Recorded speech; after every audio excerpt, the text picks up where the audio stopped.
Good morning. Welcome again to Morning Devotion. And thank you again so much for our time together. Looking forward to seeing you in the services tonight and in all of the services tomorrow, all campuses.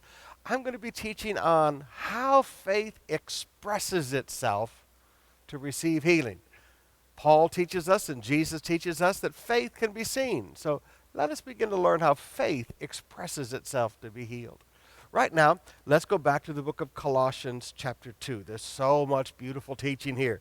Down in verse 6 and 7, Paul says, "So then, just as you received Jesus Christ as Lord, continue to live in him, rooted and built up in him, strengthened in the faith as you were taught, and overflowing with thankfulness. See to it." Now here's Paul saying, now take note of this. See to it that no one takes you captive through hollow and deceptive philosophy, which depends on human traditions and the basic principles of this world rather than on Christ. There is a battle that takes place for the Christian mind. There's a battle of influence that takes place for Christians, and it's still going on 2,000 years later. A battle of hollow philosophies, a battle of human traditions that seek to take Christians captive and pull them away from Christ. There are many churches today that have nothing to do with Christ.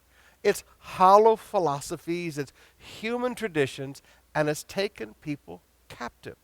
This is why Paul said, hey, continue to live in him, rooted and built up in him. He talks about not depending on Christ, verse 8. Now, have you ever noticed what Paul preached about?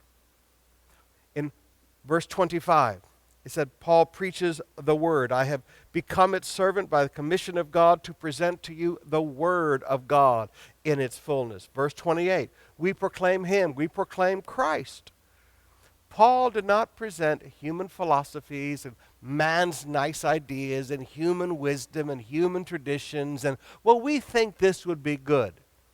When Paul stood behind God's holy desk, he preached the word and he preached Christ. There is a battle of influence taking place today in this world, just like there was 2,000 years ago, to take the Christians, the people of God, captive again, to take God's people into bondage again. And the only thing we can do as Christians is to choose to give our attention, to choose to be influenced by men and women of God who preach the word and who preach Christ.